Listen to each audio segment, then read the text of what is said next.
Hello everyone, हमने start किया था चैप्टर ऑर्गेनिक सिंथेसिस वाइवा इनोलेट्स। इस चैप्टर को हम छोटा सा चैप्टर था तो हम इसे प्रीवियस ईयर क्वेश्चन के थ्रू पढ़ रहे थे। हमने प्रीवियस ईयर क्वेश्चन के थ्रू एक एक करके टॉपिक डिस्कस करना था, तो हम एक टॉपिक इसका ऑलरेडी डिस्कस कर चुके हैं जो कि है एसिडिटी ऑफ अल्फा हाइड्रोजन। उसके बाद नेक्स्ट टॉपिक जो हमारा आता है वो है अल्काइलेशन ऑफ डाईइथाइल मैलोनेट। तो इस टॉपिक को हम इस वीडियो में कवर करेंगे, जिसे हम मेलोनिक एस्टर सिंथेसिस भी कहते हैं। इसके बाद जो नेक्स्ट टॉपिक है वो है अल्काइलेशन ऑफ इथाइल एसिटोएसिटेट, तो इसे भी हम इसी वीडियो में कवर करेंगे। सबसे पहले हम इनकी जर्नल मैकेनिज्म देखेंगे कि इनका जर्नल मैकेनिज्म क्या है मेलोनिक एस्टर सिंथेसिस का, इसे मेलोनिक एस्टर क्यों कहते हैं, तो ये सब हम देखेंगे, इसका जर्नल मैकेनिज्म देखेंगे। उसके बाद हम प्रीवियस ईयर पेपर में जितने भी क्वेश्चन आए हुए हैं इसके उसे डिस्कस करेंगे। वो एग्जाम्पल जो है आपके लिए इनफ होंगे इसकी अंडरस्टैंडिंग अच्छी करने के लिए, और आप फिर कोई भी कन्वर्जन कर पाएंगे। इससे जो क्वेश्चन आते हैं वो बेसिकली कन्वर्जन टाइप के होते हैं, तो वो हम इस वीडियो में डिस्कस करेंगे। उसके बाद हमारा जो टॉपिक होगा वो होगा क्लेंसन कंडेंसेशन, फिर हम वो डिस्कस करेंगे। उसके बाद हमारा एक ही टॉपिक बचेगा, वो है कीटोइनोल टोटोमेरिज्म, तो लास्ट वीडियो में हम उसे डिस्कस करेंगे। तो फिर हमारा ये जो चैप्टर है वो कंप्लीट हो जाएगा। तो चलिए स्टार्ट करते हैं अल्काइलेशन ऑफ डाईइथाइल मैलोनेट। तो सबसे पहले तो आपको डाईइथाइल मैलोनेट लिखना आना चाहिए। तो यहाँ पे आपको स्ट्रक्चर दिखाई दे रहा होगा, ये है डाईइथाइल मैलोनेट। डाईइथाइल मैलोनेट कैसे हैं, देखिए यहाँ पे दो इथाइल ग्रुप दिखाई दे रहे होंगे आपको। देखिए ये इथाइल ग्रुप C2H5 C2H5, तो ये दो इथाइल ग्रुप है, तो इसलिए डाईइथाइल। अब मेलोनेट क्यों यूज़ किया है, तो आपको मेलोनिक एसिड का आपको जो है उस अगर ध्यान हो स्ट्रक्चर तो क्या होता था CH2 C double bond OH, तो दो कार्बोक्सिलिक ग्रुप अटैच थे मिथिलीन से, तो ये था हमारा क्या मेलोनिक एसिड। अब हम इसे क्या कह रहे हैं, मेलोनेट कह रहे हैं। मेलोनेट कैसे कह रहे हैं कि यहाँ से जो है ये हाइड्रोजन हमने हटा दिया है, और इथाइल ग्रुप जो लगा था यहाँ पे R ग्रुप वो क्या था इथाइल, तो उसे हमने काउंट कर लिया एज ए डाईइथाइल। तो उसके बाद ये स्ट्रक्चर क्या बन गया मेलोनेट, तो इसलिए हम इसे क्या कह रहे हैं डाईइथाइल मैलोनेट। अब इसे मेलोनिक एस्टर क्यों कहते हैं, जैसे ये हमारे पास था मेलोनिक एसिड जब यहाँ पे हाइड्रोजन था, जैसे ये हाइड्रोजन यहाँ पे हट गया और R ग्रुप कोई अल्काइल ग्रुप आ गया, तो उसके बाद ये एस्टर बन गया, तो इसलिए हम इसे कहेंगे मेलोनिक एस्टर। तो आई होप आपको ये क्लियर हो गया होगा, क्योंकि आपको जब कन्वर्जन में आएगा ये तो आपको डाईइथाइल मैलोनेट भी लिखा मिल सकता है और मेलोनिक एस्टर भी लिखा मिल सकता है, तो आपको ये पहचानना आना चाहिए। आपको जो है अगर आपकी नेमिंग वीक है, तो अगर आपने जैसे प्रैक्टिस नहीं कर रखी है ऑर्गेनिक केमिस्ट्री, तो मे भी आपको नेमिंग कई कंपाउंड की अच्छे से नहीं करनी आए, तो आपको उसका भी ध्यान रखना है, क्योंकि अगर आपको नेमिंग ही नहीं आएगी तो आप कोई कन्वर्जन नहीं कर पाएंगे। तो आपको नेमिंग का भी ध्यान रखना है। जैसे कुछ फेमस नेम होते हैं किसी किसी कंपाउंड के, कुछ फेमस कॉमन नेम होते हैं, तो आपको वो याद करने पड़ेंगे। और IPSC नेमिंग तो सबको आती ही होगी, अगर नहीं आती है तो उसको पक्का अपना उसका कंसेप्ट क्लियर करके रखें, तभी आप कन्वर्जन के क्वेश्चन कर पाएंगे। तो चलिए स्टार्ट करते हैं मेलोनिक एस्टर सिंथेसिस। इसमें क्या होता है, इसमें बेसिकली आपके 3 स्टेप होंगे। फर्स्ट स्टेप होगा फॉर्मेशन ऑफ इनोलेट आयन, जो कि हमने पिछली वीडियो में भी देखा कि इनोलेट आयन कैसे फॉर्म हुआ। वहाँ से जो बेस था उसने अल्फा हाइड्रोजन को एब्स्ट्रैक्ट किया इजिली, और फिर वो रेजोनेंस स्टेबलाइज्ड इनोलेट एनायन बना था हमारा। तो सबसे पहला स्टेप इसमें भी हमें वही करना है, क्या करना है, फॉर्मेशन ऑफ इनोलेट एनायन। उसके बाद नेक्स्ट स्टेप हमारा होगा अल्काइलेशन, जो हमारा इनोलेट आयन बनेगा उसके ऊपर हम अल्काइलेशन करवाएंगे, मतलब R ग्रुप को ऐड करवाएंगे। अल्काइलेशन के बाद देन हमारा नेक्स्ट स्टेप होगा हाइड्रोलिसिस। तो ये 3 जो है मेन स्टेप होंगे इसमें, तो इन्हीं 3 स्टेप को हमें डिटेल में स्टडी करना है। तो स्टार्ट करते हैं फर्स्ट स्टेप से। फर्स्ट स्टेप क्या है हमारा, फॉर्मेशन ऑफ इनोलेट एनायन। जैसे कि मैंने बताया इनोलेट एनायन की फॉर्मेशन कैसे होगी कि जो हमारा रिएक्टेंट है डाईइथाइल मैलोनेट उसे हम रिएक्ट करवाएंगे बेस के साथ, जो कि क्या करेगा, हमें बेस कौन सा लिया यहाँ पे सोडियम इथोक्साइड। ये सोडियम इथोक्साइड है, आपको इसकी नेमिंग पता होगी। तो सोडियम इथोक्साइड हमने, ये इथोक्साइड और ये सोडियम है, तो सोडियम इथोक्साइड कैसा बेस है, स्ट्रॉन्ग बेस है। तो ये बेस हमने लिया है, ये बेस क्या करेगा यहाँ पे, ये इस हाइड्रोजन के ऊपर अटैक करेगा। ये कैसा हाइड्रोजन है, ये अल्फा हाइड्रोजन है, और इसकी एसिडिटी पूरी जो पिछली वीडियो है उसमें डिटेल से एक्सप्लेन किया है। तो यहाँ से ये इस पर अटैक करेगा और इसे अपने साथ लेके जाएगा, अपने साथ लेके जाएगा। तो यहाँ पे क्या निकलेगा, यहाँ पे हमारे पास मिलेगा हमें C2H5O यहाँ से, और ये आ गया H, तो क्या मिल गया हमें, इथेनॉल मिल गया हमें। और ये बॉन्ड क्या होगा, ये बॉन्ड यहाँ पे शिफ्ट हो जाएगा, मीन्स इसकी जो है इलेक्ट्रॉन वो यहाँ पे आ जाएंगे।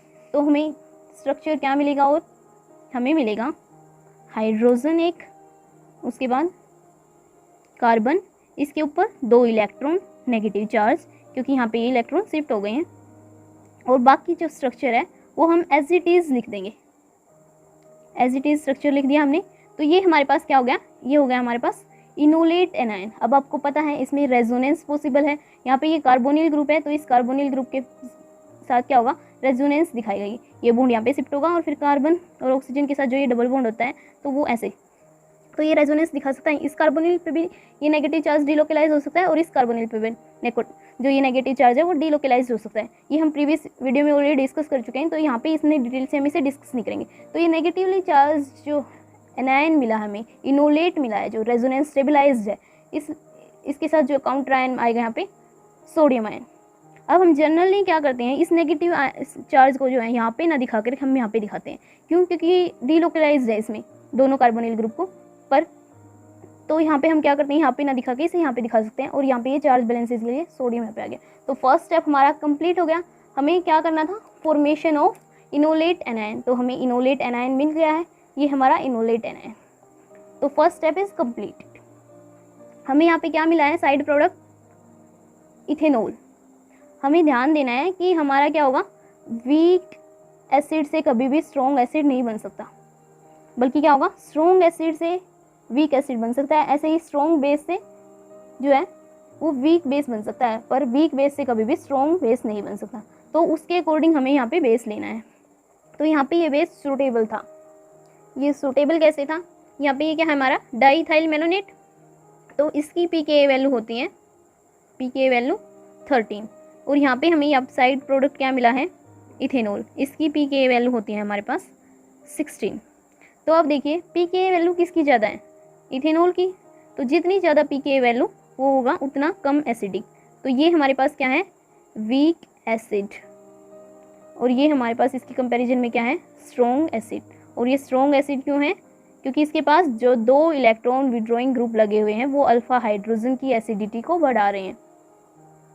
तो हमारा फर्स्ट स्टेप कंप्लीट हो गया। आई होप आपको इस स्टेप के पीछे जो भी इसमें मैकेनिज्म हो रहा है उसका जो है हर स्टेप का जो रीज़न है वो क्लियर हो गया होगा कि कैसे रिएक्शन फॉरवर्ड डायरेक्शन में हो रही है, स्ट्रॉन्ग एसिड से जो है वीक एसिड बन सकता है, कौन सा बेस लेंगे हम यहाँ पे, ये हाइड्रोजन को एब्स्ट्रैक्ट क्यों कर पा रहा है। तो ये सारे पॉइंट आपको क्लियर हो गए होंगे।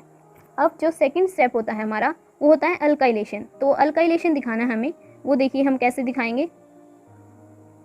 यहाँ पे OO और C2H5,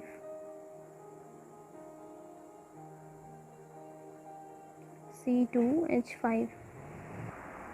यहाँ पे मैं एसिडिक हाइड्रोजन को अलग कलर से शो कर देती हूँ ताकि आपको कोई कन्फ्यूज़न ना हो। तो ये हमारा क्या था, इनोलेट एनायन। अब आपको इसमें अल्काइलेशन करना है। तो आप अल्काइलेशन कैसे करवाएंगे, हम क्या करेंगे, हम जो है अल्काइल हैलाइड लेंगे और वहाँ पे जो है, अब ये कैसे बिहेव करेगा, अब इसके पास क्या है, इलेक्ट्रॉन रिच स्पीसीज है। ये मीन्स ये न्यूक्लियोफाइल की तरह बिहेव करेगा। जब ये न्यूक्लियोफाइल की तरह बिहेव करेगा, और आपको पता है इलेक्ट्रॉन रिच हमेशा जो है अटैक करता है इलेक्ट्रॉन डेफिशिएंट पर, और एरो को हम ऐसे दिखाते हैं हमेशा इलेक्ट्रॉन रिच से इलेक्ट्रॉन डेफिशिएंट की तरफ। तो ये यहाँ पे अटैक करेगा, तो हमें फाइनली क्या मिलेगा, हमें मिलेगा यहाँ पे R यहाँ पे अटैच हो जाएगा, फिर यहाँ पे कार्बन के साथ हमारा एक लगा हुआ है एसिडिक हाइड्रोजन, बाकी हमारे जो एस्टर ग्रुप हैं वो एज इट इज़ रहेंगे।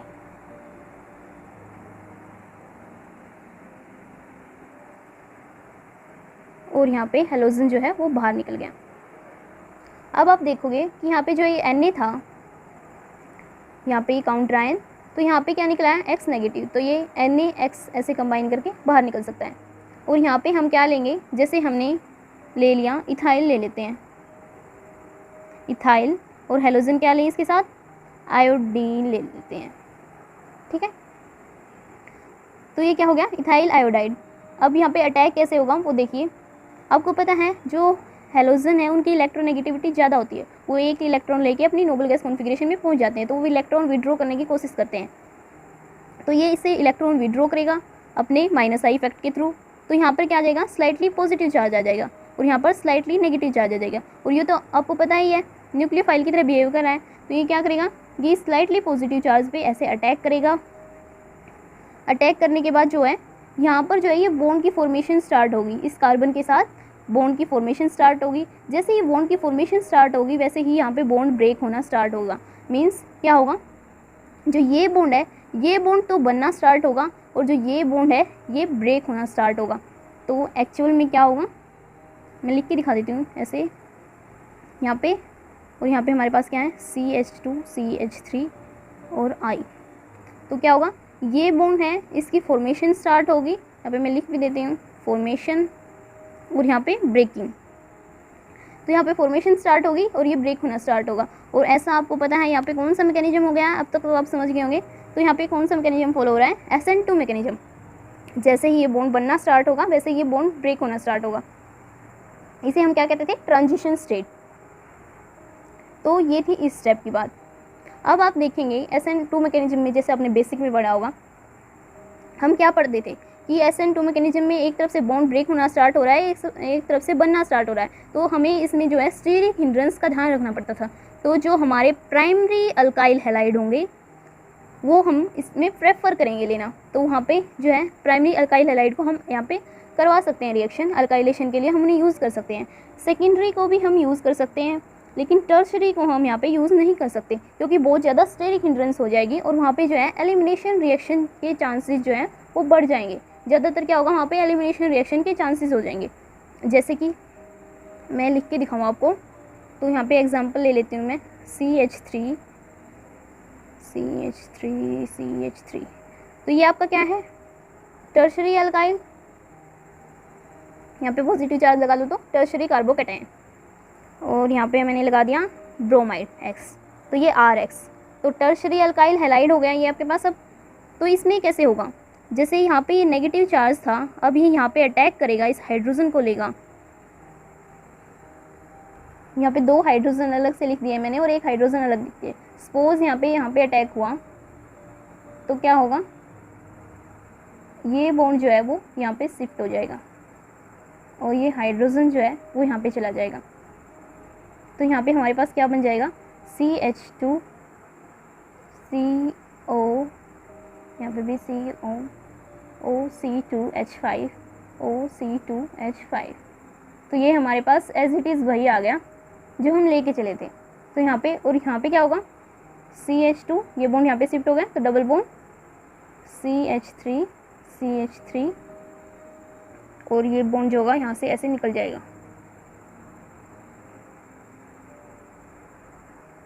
कार्बन की वैलेंसी पूरी हो गई तो यहाँ पे ये ऐसे बनेगा। तो यहाँ पे आपको क्या मिल गया, यहाँ पे जो है ये एलिमिनेशन रिएक्शन हो जाएगी आपकी। तो हमें क्या करना है, हमें टर्शरी नहीं लेना है। तो ये आपकी जस्ट अंडरस्टैंडिंग के लिए था। और क्या चीज़ें हैं जो इस स्टेप में आपको ध्यान रखनी है, यहाँ पे आप क्या करेंगे, कोई भी एराइल अल्काइल हैलाइड नहीं लेंगे, जैसे कि बेंजीन रिंग के साथ हैलोजन अटैच है। क्यों नहीं लेंगे, आपको पता है बेंजीन रिंग पे क्या होता है, यहाँ पे जो है रेजोनेंस होता है।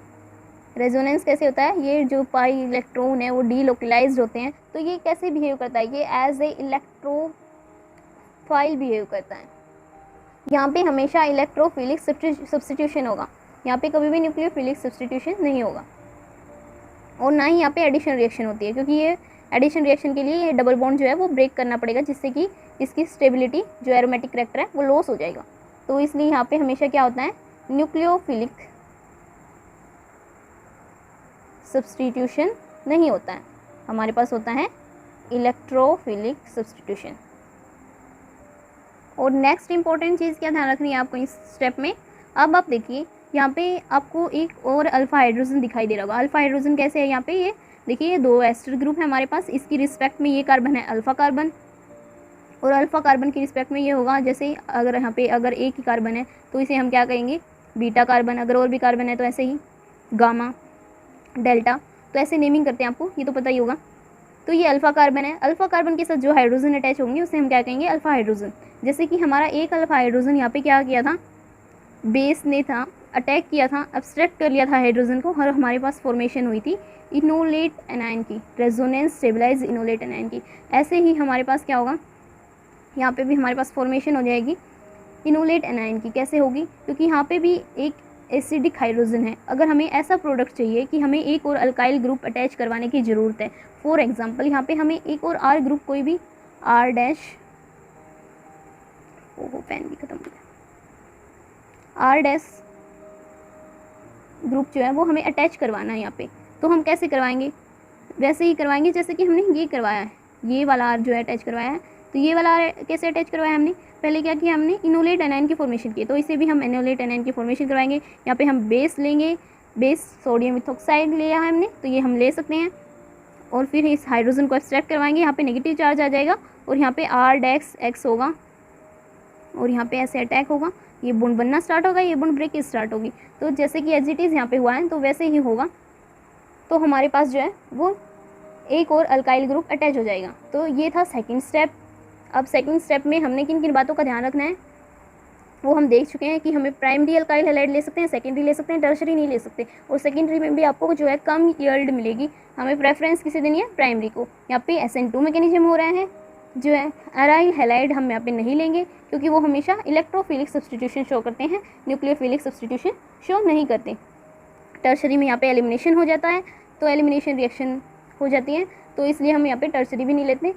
और यहाँ पे हम एक और अल्काइलेशन करवा सकते हैं क्योंकि यहाँ पे जो है अल्फा हाइड्रोजन ऑलरेडी प्रेजेंट है, एक और एसिडिक हाइड्रोजन हमारे पास।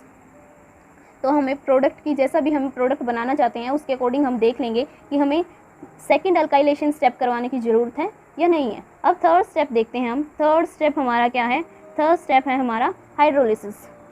अब आपके पास जो है अल्काइलेशन हो चुका है, तो अब अल्काइलेशन हो चुका है, आर ग्रुप हमने ऐड करवा दिया है, यहाँ पे ये कार्बन और यहाँ पे हम दिखाएंगे ये एसिडिक हाइड्रोजन। हमने एक अल्काइलेशन स्टेप के अकॉर्डिंग देख रहे हैं हम, अगर आपने 2 बार अल्काइलेशन करवाया तो आप एक और आर ग्रुप अटैच कर देंगे, इस हाइड्रोजन को यहाँ से रिमूव कर देंगे। तो ये था हमारे पास, तो ये अल्काइलेशन के बाद हमारे पास ये आ गया था। तो हाइड्रोलिसिस में हम क्या करेंगे, यहाँ पे KOH डालेंगे, 2 KOH एक्वस सॉल्यूशन, और उसे हम हीट करेंगे, ये हीट का सिंबल। तो यहाँ पे क्या होगा, जो ये हैं या इथोक्सी ग्रुप जो है, यहाँ पे इथोक्साइड ग्रुप जो है, ये यहाँ से ये निकलेगा इथेनॉल की फॉर्म में, 2C2H5OH।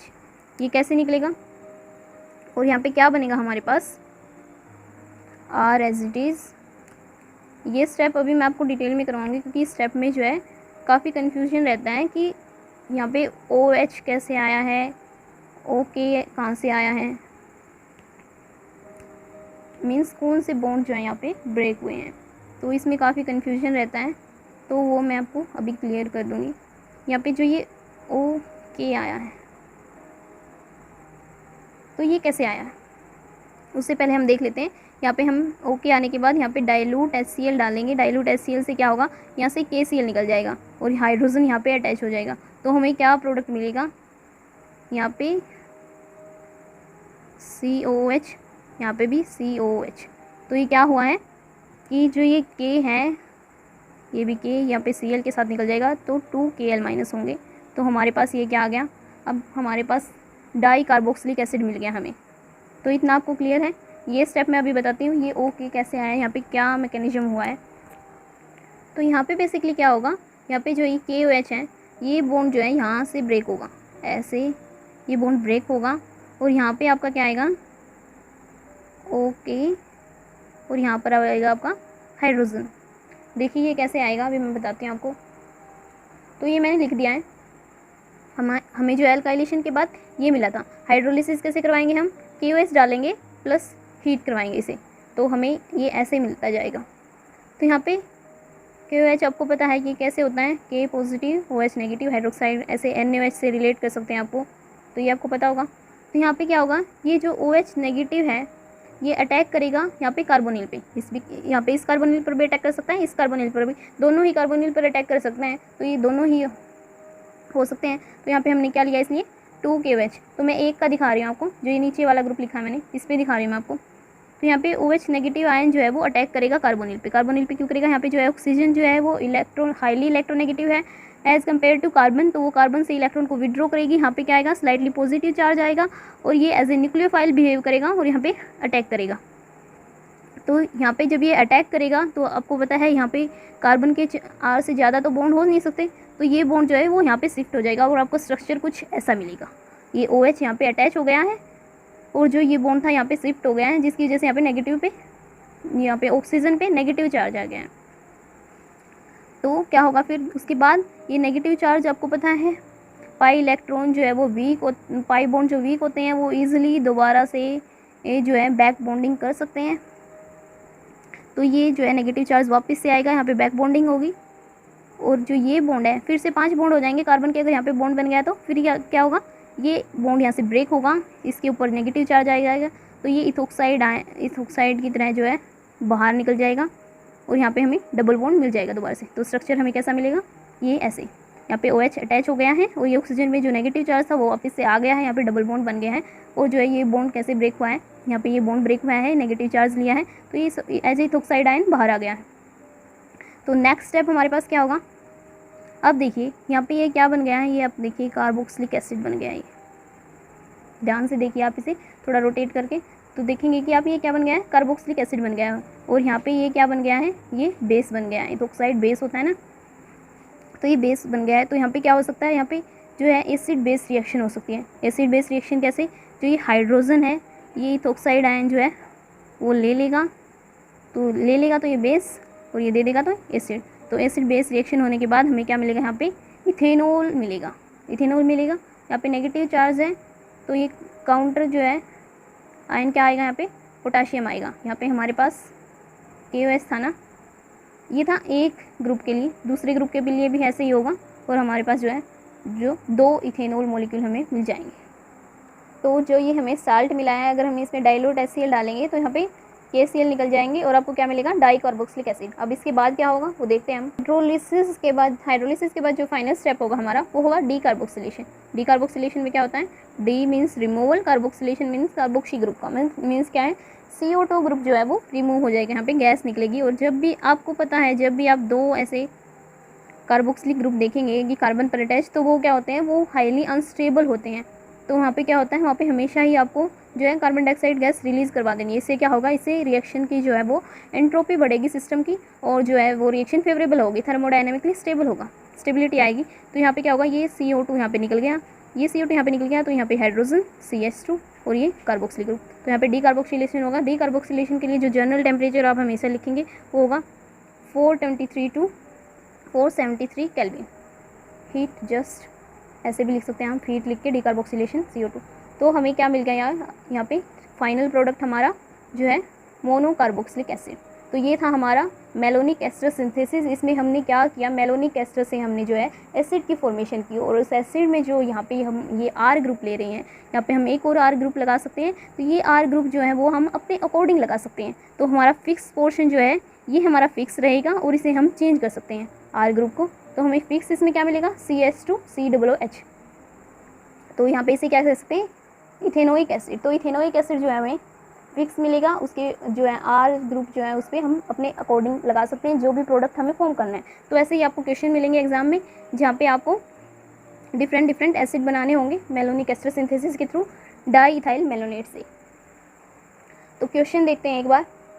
सो देखिए यहाँ पे क्वेश्चन है, कन्वर्ट करना है आपको डाई इथाइल मेलोनेट को प्रोपेनोइक एसिड में। तो प्रोपेनोइक एसिड में आप कैसे कन्वर्ट करेंगे, तो आप ये जो है खुद कन्वर्ट कर सकते हैं, क्योंकि आपको पहले पता होना चाहिए कि प्रोपेनोइक एसिड होता क्या है। तो प्रोपेनोइक एसिड को आप लिख लीजिए। तो यहाँ पे देखिए प्रोपेनोइक एसिड लिखा हुआ है। और अभी मैंने आपको क्या बताया था, जर्नल जो आपको मिलेगा वो क्या मिलेगा, CH2COOH। तो ये मिलेगा आपको जर्नल, ये अभी मैंने दिखाया था आपको यहाँ पे। ये हमने एक R ग्रुप लगाया था तो 1 स्टेप अल्काइलेशन का करवाया था तो मिला था। अगर हम सेकंड स्टेप भी करवाएंगे तो यहाँ से हम एक हाइड्रोजन को रिमूव कर देंगे तो वो हमें फिर कॉमन क्या रह जाएगा हमारे पास, CH3OH।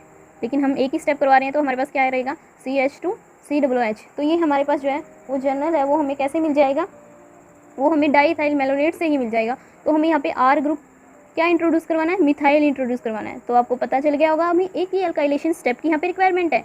तो हमें जो अल्काइल हैलाइड कैसा लेना है, मिथाइल हैलाइड, मिथाइल के साथ कोई भी हेलोजन लेना है। अल्काइल हमें पता चल गया कि हमें क्या लेना है, मिथाइल लेना है। तो अगर आपको एक बार ये पता चल गया कि हमें R ग्रुप क्या ऐड करवाना है, या फिर सिंपल 1 अल्काइलेशन स्टेप करवाना है या 2 अल्काइलेशन स्टेप करवाना है, तो आप इजीली आगे रिएक्शन को परफॉर्म कर सकते हैं, कन्वर्जन कर सकते हैं। तो यहाँ पे हमने डाई इथाइल मेलोनेट लिखा, तो बेस ने हाइड्रोजन को एक्सट्रैक्ट किया तो इथेनॉल बाहर निकल गया। यहाँ पे जो है एक और एसिडिक अल्फा हाइड्रोजन दिखा रखा है। तो यहाँ पे आपको पता है इनोलेट एनायन, यहाँ पे जो है हाइड्रोजन जो है नेगेटिव चार्ज छोड़ के जाएगा। तो नेगेटिव चार्ज वैसे तो यहाँ पे रिप्रेजेंट किया है, पर एक्चुअल में सबसे पहले यहाँ पे आता है, हमने अभी देखा था जनरल मैकेनिज्म में। तो जो इनोलेट एनायन है वो एज ए न्यूक्लियोफाइल बिहेव करेगा, इलेक्ट्रॉन रिच है और वो यहाँ पे अटैक करेगा। यहाँ पे क्यों अटैक करेगा? क्योंकि यहाँ पे आयोडीन जो है, हैलाइड जो भी आप लेंगे वो क्या होगा, वो इलेक्ट्रोनेगेटिव होगा हाईली, तो वो क्या करेगा, वो यहाँ से इलेक्ट्रॉन विड्रॉ करेगा, यहाँ पे स्लाइटली पॉजिटिव चार्ज आ जाएगा। और न्यूक्लियोफाइल आपको पता है न्यूक्लियस लविंग, वहाँ पे उसे पॉजिटिव चार्ज दिखाई दिया, उसने फटाक से अटैक कर दिया, तो वहाँ पे ये अटैक करेगा और ये बॉन्ड ब्रेक हो जाएगा, क्योंकि कार्बन के 5 बॉन्ड तो बन नहीं सकते, 4 ही बॉन्ड बनेंगे। तो यहाँ पे ये आयोडीन जो है वो बाहर निकल जाएगा और आयोडीन कंबाइन होगा Na पॉजिटिव से, Na पॉजिटिव आई नेगेटिव मिलकर क्या बनाएंगे, NaI। तो यहाँ पे मैंने बताया था आपको कौन सी कैसी रिएक्शन होगी, ये SN2 मैकेनिज्म फॉलो होगा यहाँ पे। तो उसके बाद जो है R ग्रुप ऐड हुआ है हमारा, जो कि था हमारा मिथाइल। तो ये मिथाइल ऐड करने के बाद दिखा दिया है प्रोडक्ट को। तो फर्स्ट स्टेप हो गया हमारा इनोलेट एनायन की फॉर्मेशन, सेकंड स्टेप हो गया है हमारा अल्काइलेशन। तो थर्ड स्टेप हमारा क्या बचा, हाइड्रोलिसिस। हाइड्रोलिसिस मैंने आपको बताया था कैसे ब्रेकेज होगी, यहाँ पे ऐसे बॉन्ड की ब्रेकेज होगी और ये O के KOH से ही आएगा यहाँ पे।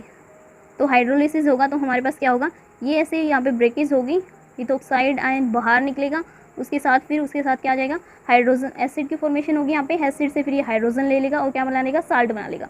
और अब ये साल्ट जो है इससे हम एसिडिफिकेशन करवाएंगे डाइल्यूट HCl के साथ, तो यहाँ पे क्या होगा, ये पोटाशियम जो है बाहर निकल जाएंगे, पोटाशियम आयन KCl के साथ ये बाहर निकल जाएंगे।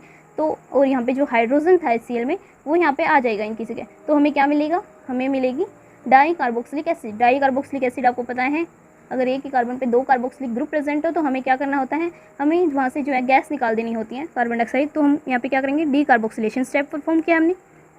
डी कार्बोक्सिलेशन स्टेप परफॉर्म करने के बाद यहाँ पे ये CO2 बाहर निकल गई, ये हाइड्रोजन यहाँ पे आ गया, तो हमारे पास हमारा प्रोडक्ट रेडी, प्रोपेनोइक एसिड। तो फर्स्ट क्वेश्चन क्लियर हो गया आपको, बहुत ही ईजी क्वेश्चन लिया है मैंने पहले वाला। अब नेक्स्ट क्वेश्चन है, थोड़ा सा टफ बनाते हैं इसे, di ethyl malonate into cyclopropane carboxylic acid. तो सबसे पहले आपको क्या लिखना होगा, साइक्लोप्रोपेन कार्बोक्सिलिक एसिड। तो साइक्लोप्रोपेन कार्बोक्सिलिक एसिड कहाँ लिखा है इसमें, देखिए ये लिखा, ये क्या है, साइक्लोप्रोपेन, और यहाँ पे इसके साथ क्या है, कार्बोक्सिलिक एसिड। तो ये क्या हो गया, साइक्लोप्रोपेन कार्बोक्सिलिक एसिड। अब इसे आप फॉर्म कैसे करेंगे, यहाँ पे आप क्या R ग्रुप लेंगे, तो ये आपके लिए जो है सोचने वाली बात है। अगर आपने एक बार ये डिसाइड कर लिया तो आप इजीली अल्काइलेशन करवा सकते हैं। तो आप देखिए इसमें यहाँ पे CH2 है, जो यहाँ पे CH से अटैच हुआ दिखाना है हमें। तो इसके लिए हमें क्या लेना पड़ेगा, इसके लिए हमें कोई ऐसा ग्रुप लेना पड़ेगा जिसमें जो है इंटरमोलिकुलर रिएक्शन हो उसके, इंटरमोलिकुलर अल्काइलेशन हो उसके, वहाँ पे SN2 मैकेनिज्म जो है वो इंटरमोलिकुलर हो उसके। ये मीन्स क्या करेंगे हम, CH2 के अगर दोनों ही साइड हम हेलोजन अटैच कर दें तो ये हम पॉसिबल कर सकते हैं इस प्रोडक्ट को बनाना। तो देखिए ये थोड़ा डिफरेंट हो गया आपके लिए, तो इसे हम समझते हैं कैसे होगा ये। फर्स्ट स्टेप हमें क्या करना है, फॉर्मेशन ऑफ इनोलेट एनायन कैसे करेंगे, ये बेस लिया हमने, बेस का अटैक करवाया, यहाँ से इसने हाइड्रोजन एब्स्ट्रैक्ट किया और यहाँ पे ये जो बॉन्ड के इलेक्ट्रॉन है वो उसने कार्बन के पास छोड़ दिए। तो कार्बन के पास यहाँ पे क्या आ जाएगा, लोन पेयर और नेगेटिव चार्ज, जिसे हम यहाँ पे पूरे स्ट्रक्चर के ऊपर दिखा सकते हैं, क्योंकि ये रेजोनेंस स्टेबलाइज्ड इनोलेट एनायन होता है। और यहाँ पे क्या बाहर निकला है, इथेनॉल बाहर निकला है। नेक्स्ट स्टेप है हमारा अल्काइलेशन। तो अल्काइलेशन में देखिए यहाँ पे क्या लिया है, 1,2-डाइब्रोमोइथेन ये लिया है। यहाँ पे क्या हो रहा है कि फर्स्ट स्टेप तो हम एज इट इज़ ही करवा देंगे, जैसे कि हम उसमें करवाते हैं। जैसे कि यहाँ पे ये ब्रोमीन जो है वो इलेक्ट्रॉन विड्रॉ करेगा, तो यहाँ पे स्लाइटली पॉजिटिव चार्ज और ये न्यूक्लियोफाइल की तरह बिहेव करेगा, तो यहाँ पे अटैक होगा। तो यहाँ पे अटैक होने के बाद क्या होगा हमारे पास, तो ये वाला पोर्शन जो है वो अटैच हो जाएगा इनोलेट एनायन के साथ, और जो ये Br है वो बाहर निकल जाएगा Na के साथ। यहाँ पे क्या होगा, एक सेकेंड, यहाँ पे जो ये अटैक करेगा ऐसे, तो इस पर क्योंकि स्लाइटली पॉजिटिव चार्ज आ गया है और यहाँ पे जो है स्लाइटली नेगेटिव चार्ज, ये इलेक्ट्रॉन विड्रॉ करेगा ऐसे, तो ये Br नेगेटिव की फॉर्म में बाहर चला जाएगा और Na पॉजिटिव के साथ कंबाइन करेगा। और जो ये पोर्शन है हमारा, देखिए ये एज इट इज अटैच दिखा दिया मैंने, अलग अलग कलर के पेन इसलिए यूज़ कर रखे हैं ताकि आपको पता चल जाए कहाँ से क्या रिमूव हो रहा है और कहाँ पे क्या अटैच हो रहा है। तो यहाँ पे अटैच करवा दिया। तो यहाँ पे आप अब देखिए, यहाँ पे आपको 2 अल्काइलेशन स्टेप की ज़रूरत पड़ गई है, 2 अल्काइलेशन स्टेप की ज़रूरत। ऐसे तो हमने दोबारा से अल्काइलेशन इसका नहीं करवाया है, पर यहाँ पे हमें क्या करना पड़ गया है, इनोलेट एनायन को दोबारा से जो है वो लेना है, दोबारा से फॉर्म करना है। क्यों फॉर्म करना है, क्योंकि हमने यहाँ पे ये जो Br है ये हमें अपने प्रोडक्ट में नहीं चाहिए, हमें प्रोडक्ट ये चाहिए। तो ये हमारे पास Br जो है ये हमें नहीं चाहिए, हमें यहाँ पे ऐसे बॉन्ड की फॉर्मेशन करनी है।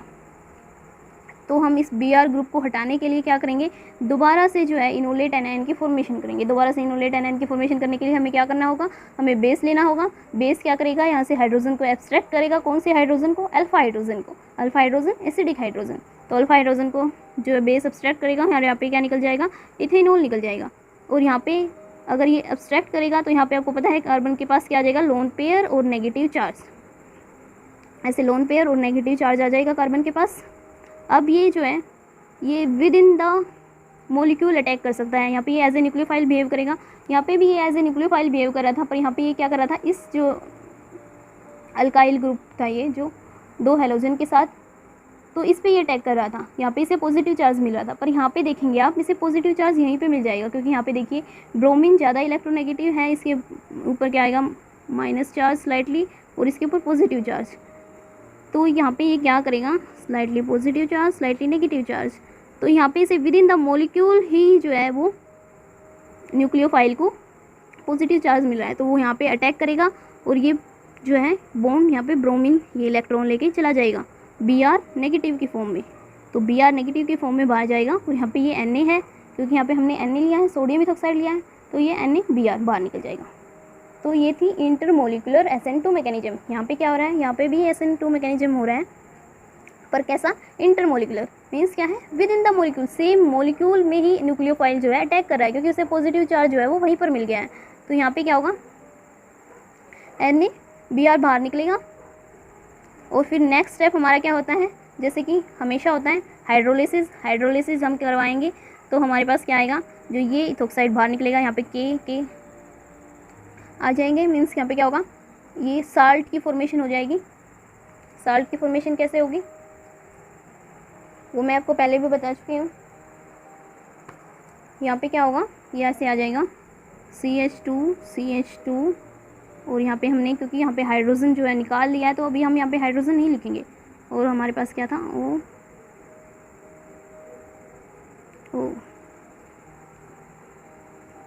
C2H5। तो यहाँ से ये बॉन्ड जो है वो ब्रेक होगा, और यहाँ पे क्या आएगा, ओके, यहाँ पे हाइड्रोजन। तो यहाँ से क्या निकलेगा हमारे पास, इथेनॉल, और यहाँ पे ये क्या बन जाएगा, ये साल्ट की फॉर्मेशन हो जाएगी। यहाँ पे भी ऐसे ही ओके, और यहाँ पे हाइड्रोजन, तो यहाँ से भी इथेनॉल, तो ये 2 इथेनॉल के मॉलिक्यूल होंगे। साल्ट मिल जाएगा हमें। उसके बाद हम क्या करेंगे, एसिडिफिकेशन। एसिडिफिकेशन में क्या होगा, जैसे ही हमें इसमें HCl डालेंगे तो HCl जो है वो KCl को बाहर निकाल लेगा, -KCl, और यहाँ पे ऑक्सीजन के ऊपर नेगेटिव चार्ज रह जाएगा, तो ऑक्सीजन के साथ ये खुद अटैच हो जाएगा हाइड्रोजन। तो हमें क्या मिलेगा, हमें यहाँ पे डाइकार्बोक्सिलिक एसिड मिलेगा। डाइकार्बोक्सिलिक एसिड आपको जैसे ही दिखाई देगा, आप क्या करेंगे, डीकार्बोक्सिलेशन करवा देंगे। डीकार्बोक्सिलेशन करवाने के बाद हमें हमारा जो है वो प्रोडक्ट मिल जाएगा। हमारा प्रोडक्ट क्या था, साइक्लोप्रोपेन कार्बोक्सिलिक एसिड। तो आई होप आपको ये समझ में आ गया होगा। तो नेक्स्ट क्वेश्चन है इसमें, यहाँ पे क्या है, डाई इथाइल मेलोनेट को हमें कन्वर्ट करना है मिथाइल ब्यूटेनोइक एसिड। ये पिछली वीडियो में भी कर रहे थे हम, जो कि हाफ रह गया था, तो जल्दी जल्दी कर लेते हैं इसे। सबसे पहले हमें लिखना है कि हमें 2 मिथाइल ब्यूटेनोइक एसिड होता क्या है। तो 2 मिथाइल ब्यूटेनोइक एसिड जैसे ही हम लिखेंगे, देखिए सेकंड पोजीशन पे मिथाइल और ये 4 कार्बन ब्यूटेनोइक एसिड, ठीक है। नंबरिंग ऐसे स्टार्ट करेंगे यहाँ से 1 2 3 4, ठीक है। ये आपको पता होगा, नेमिंग करनी आती होगी आपको। 2 मिथाइल ब्यूटेनोइक एसिड है, तो ये हमें बनाना है। तो हम कैसे बनाएंगे, यहाँ पे आप जैसे ही प्रोडक्ट लिखेंगे आपको पता चल जाएगा यहाँ पे कि आपको 2 बार अल्काइलेशन करवाना पड़ेगा। एक बार आपको मिथाइल ग्रुप अटैच करना पड़ेगा और एक बार आपको इथाइल ग्रुप अटैच करना पड़ेगा। तो आप सोचेंगे कि हम पहले कौन सा अटैच करें, तो पहले आप जो भी बड़ा ग्रुप होगा, जो भी बल्कि ग्रुप होगा, पहले आप उसे अटैच करेंगे, क्योंकि बाद में जो है बल्कि ग्रुप को आप अटैच नहीं कर पाएंगे स्टीरिक हिंड्रेंस की वजह से। अगर आपने पहले बल्कि ग्रुप अटैच कर दिया है तो वो पहले तो ईजी होगा बल्कि ग्रुप के लिए अटैच होना, क्योंकि जो है वो साइट खाली है, कोई हिंड्रेंस नहीं है। पर जैसे ही पहले से आप जो है वो पहले स्मॉल ग्रुप को अटैच करवा देंगे वहाँ पे, तो जो बल्कि ग्रुप है उसके लिए वहाँ पे अटैक करना मुश्किल हो जाएगा। तो बल्कि ग्रुप को अटैच करना बाद में मुश्किल होगा, इसलिए हम पहले जो है बल्कि ग्रुप को अटैच करवा देते हैं, क्योंकि छोटे वाला ग्रुप तो कहीं ना कहीं से बाद में भी अपना जगह बना के आपको पता है घुस ही जाएगा वो, तो छोटे वाले को बाद में भी ऐड करवा सकते हैं। तो पहले क्या करेंगे, हम पहले बल्कि ग्रुप को अटैक जो है ऐड करवाएंगे।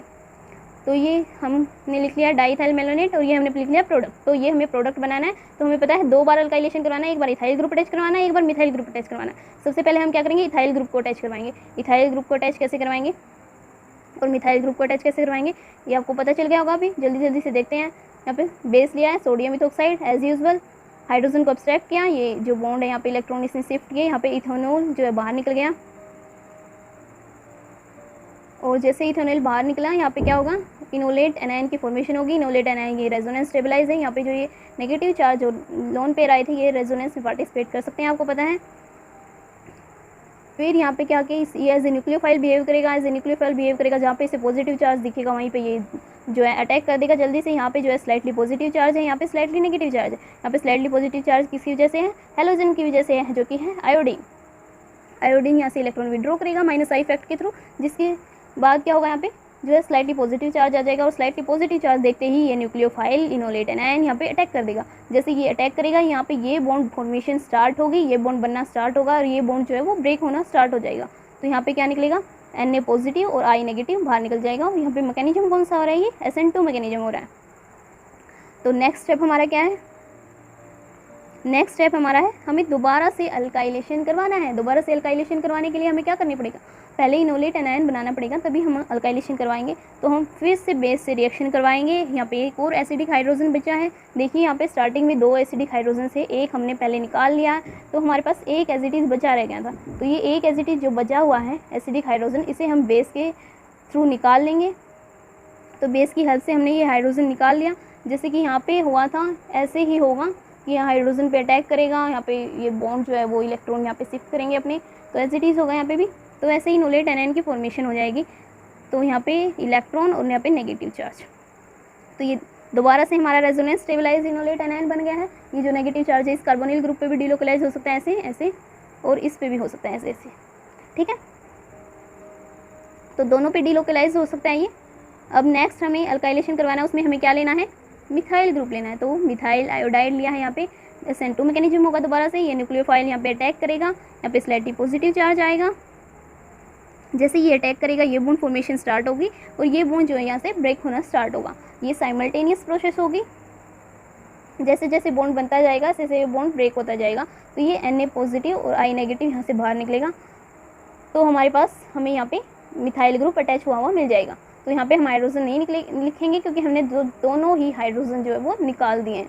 तो नेक्स्ट स्टेप हमारा क्या होगा, हाइड्रोलिसिस। हाइड्रोलिसिस में हम क्या करेंगे, potassium hydroxide aqueous potassium hydroxide के साथ इसे हीट करेंगे, जिससे हमें क्या मिलेगा, सोल्ट की फॉर्मेशन होगी। ये सोल्ट वाला की फॉर्मेशन वाला स्टेप मैं डिटेल में करवा चुकी हूँ, आपको पता चल गया होगा। ये जो OK आया है यहाँ पे ये इससे आया है KOH से। तो यहाँ पे ऐसे बॉन्ड की ब्रेक होता है, यहाँ से ऐसे इथोक्साइड आयन जो है बाहर निकलता है एज ए बेस। यहाँ पे कार्बोक्सिलिक एसिड बनता है और बेस और एसिड की रिएक्शन होकर हमारे पास क्या मिलता है, हमें साल्ट मिलता है। तो ये वो साल्ट है। तो